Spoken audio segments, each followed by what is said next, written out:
안녕하세요, 뚜뚜입니다. 오늘은 기생충 박 사장네 집을 가져왔는데요.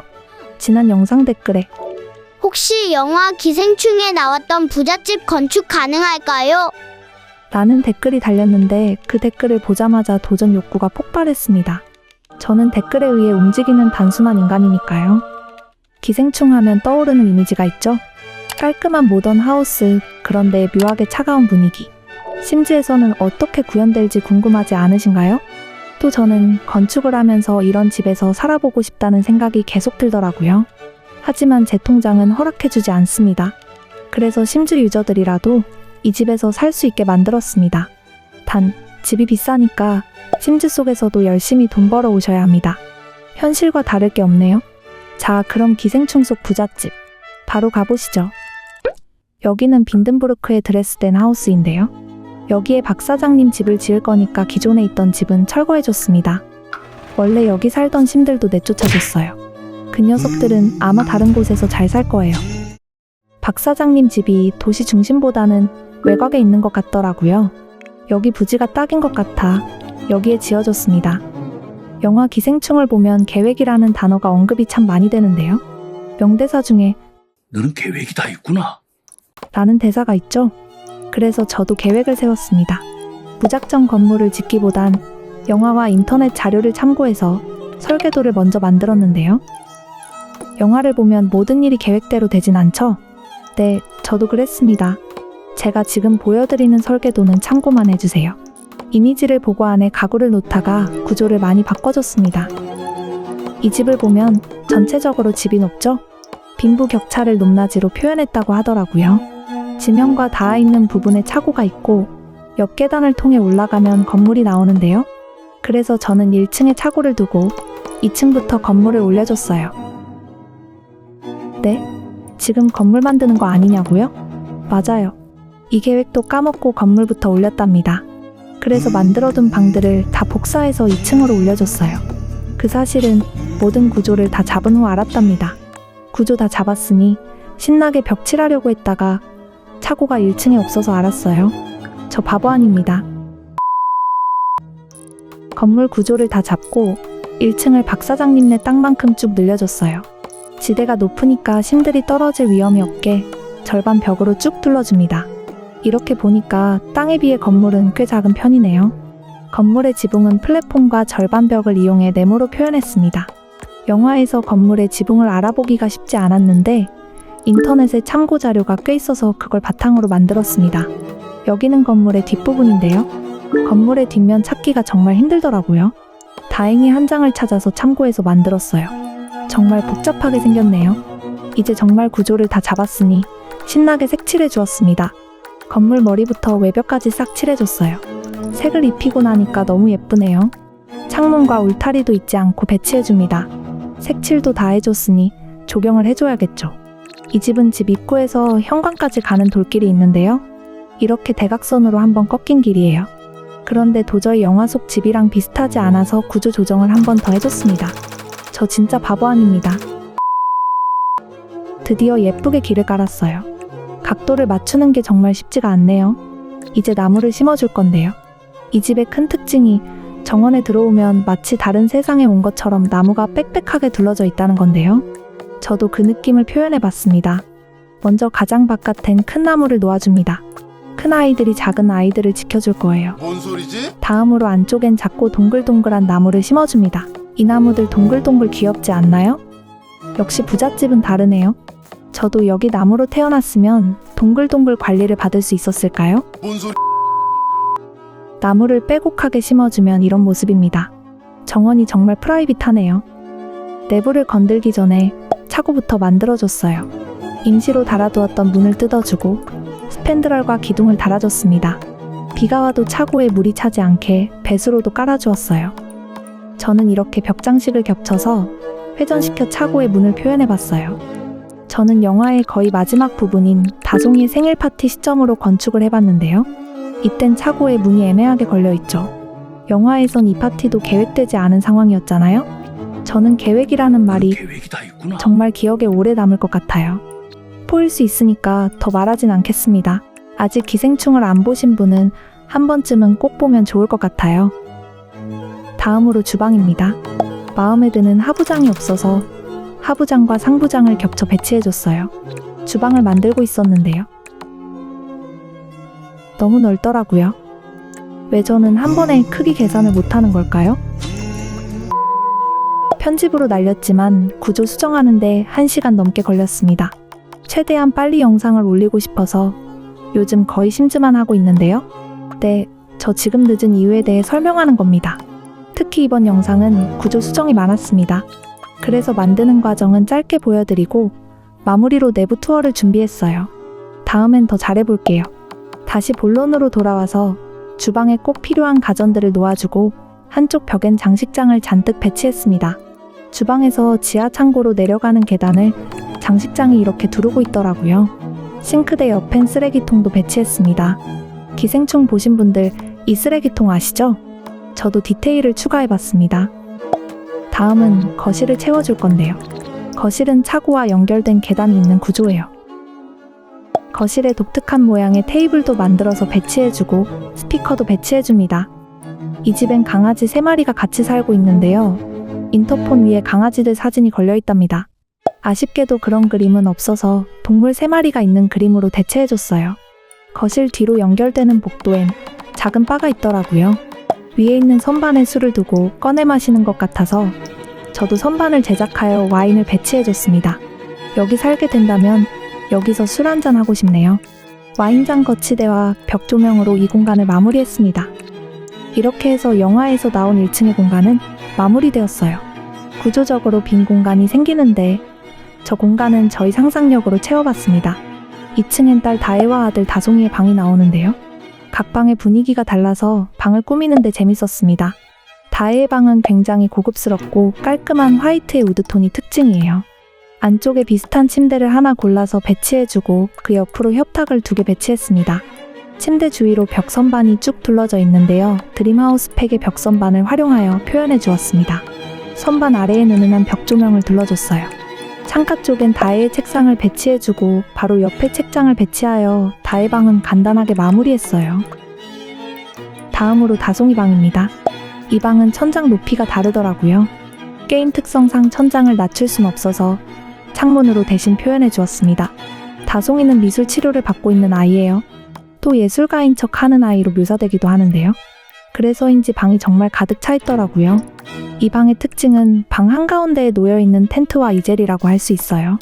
그 주위로 장난감과 피규어들이 널브러져 있는데요.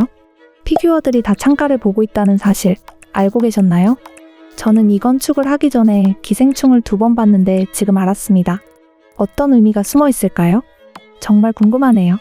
이런 묘한 디테일들이 집 전체에 차가운 분위기를 주는 것 같아요. 하지만 다송이의 방은 아이의 방이니까 알록달록하고 그림을 잔뜩 배치하여 마무리했습니다. 제가 모든 공간들을 완성해왔습니다. 1층과 2층 그리고 숨겨진 지하실까지 모두 완성했는데요. 그럼 건축 투어하러 가보실까요? 1층 현관을 통해서 들어가 볼게요. 현관을 지나면 바로 계단이 나오는데요. 이렇게 꺾여 올라갑니다. 계단을 지나면 넓은 정원이 펼쳐져 있어요. 정원을 높은 나무들이 빽빽하게 두르고 있어서 사생활은 걱정 없습니다. 길을 따라가면 집 현관이에요. 들어가자마자 큰 창문이 그림처럼 걸려 있습니다. 현관을 통과하면 정면엔 바로 2층으로 올라가는 계단이 나오고 왼쪽엔 거실이 보여요. 이 집의 거실 특징은 소파가 TV 대신 큰 통창을 바라보고 있다는 건데요. 아까 봤던 정원을 여기서 한눈에 볼 수 있습니다. 거실 뒤쪽으로 가면 작은 휴식 공간이 있어요. 음악을 들으며 쉬기 좋은 공간이네요. 이 공간 옆으로 복도가 연결되어 있는데요. 복도에 작은 바가 있어요. 공간이 넓진 않지만 꽤 아늑한 것 같아요. 이 복도는 화장실로 연결되는데요. 영화에선 1층 화장실이 나오진 않지만 1층에도 화장실이 있어야 편하잖아요.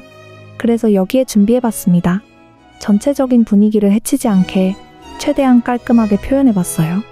다시 현관 앞으로 돌아와서 이번엔 오른쪽으로 가볼게요.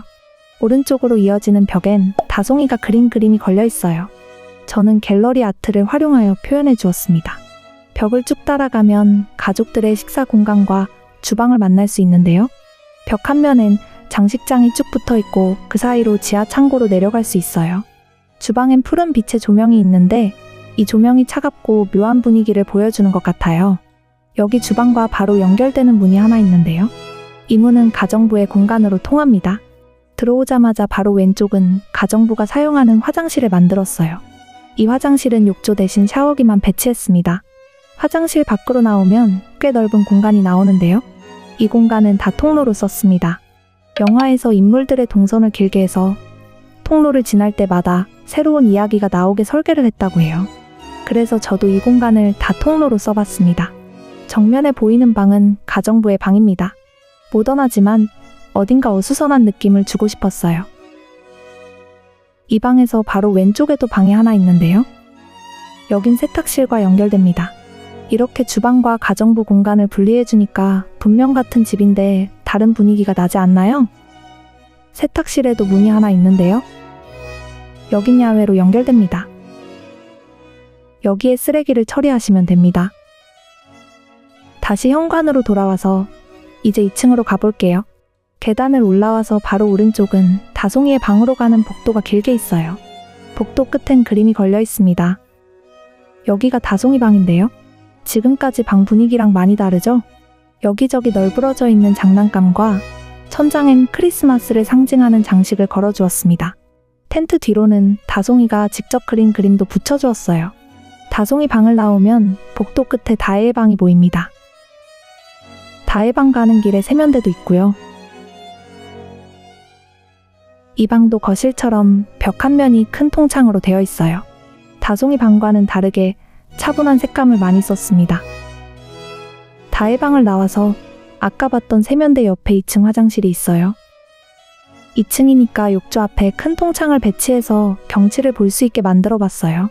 화장실도 집 전체의 분위기를 살려 어둡지만 깔끔하게 준비했습니다. 여긴 주로 아이들이 쓸 거예요. 다시 밖으로 나와서 계단 뒤쪽에 큰 문이 보이시죠?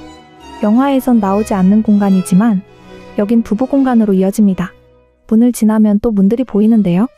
여기서 바로 오른쪽에 힐링 공간을 마련해줬어요. 마사지 베드 뒤에 흐르는 분수를 두고 천장형 스피커를 달아줬는데요. 여기서 마사지 받으면 피로가 싹 풀릴 것 같아요. 뒤에 큰 문은 욕실입니다. 욕조와 TV 하나씩만 뒀어요. 여긴 영화에서 잠깐 나오는데요. 기정이 여기서 목욕을 즐기죠. 자, 다시 나와서 이번엔 부부 화장실로 가볼 거예요. 욕조는 따로 있기 때문에 여긴 작게 만들어줬어요.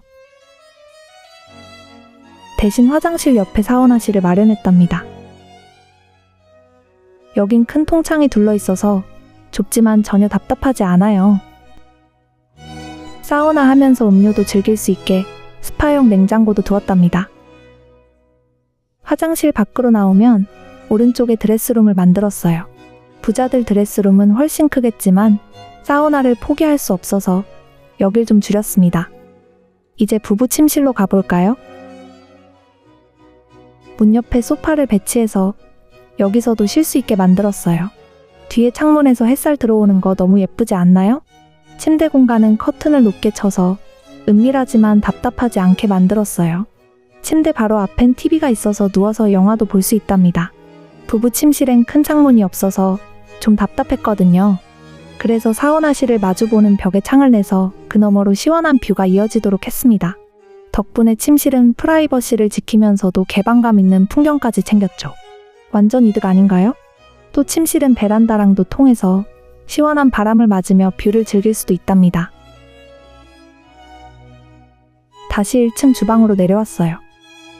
장식장 사이에 있는 계단을 내려가면 창고가 있는데요. 여기 온갖 물건이 다 있습니다. 캠핑 용품, 크리스마스 트리처럼 잠깐 사용하는 물건들도 많이 있는데요. 영화에 특히 크리스마스를 상징하는 소품들이 많더라고요. 장식장에 붙어있는 가랜드도 크리스마스 가랜드입니다. 여기서부터는 스포일러를 포함하고 있습니다. 사실 이 장식장은 비밀문 아이템인데요. 이 문을 지나면 분위기가 확 달라집니다. 이 집을 지은 건축가가 아래 비밀 공간을 설계했다고 해요. 방공호처럼 말이죠. 좁고 어두운 계단을 내려가면 복도가 나오고 계단이 한 번 더 있습니다. 계단을 다 내려가면 오른쪽 끝엔 화장실이 있어요. 샤워 시설도 없이 변기와 세면대만 하나씩 있습니다. 뒤돌아서 나오는 긴 복도 끝엔 여기 몰래 살고 있는 아저씨 공간이에요. 몰래 가져와서 먹은 음식들의 흔적과 박 사장님에 대한 존경의 흔적들이 가득 있어요. 이 책상 뒤로는 기생충을 보신 분들은 모를 수가 없는 장면이죠. 전등 스위치, 모습 오호. 정말 충격적인 장면이었죠. 이렇게 해서 박 사장님네 투어가 끝났습니다. 이번 건축도 댓글 요청을 통해 만들었는데요. 덕분에 너무 즐겁고 재밌게 건축했습니다. 여러분도 재미있게 보셨다면 구독 꼭 부탁드려요. 또 원하는 건축이 있으면 댓글로 알려주세요. 다음 영상의 주인공이 될지도 모르니까요. 그럼 저는 기영이네 집 만들러 가보겠습니다.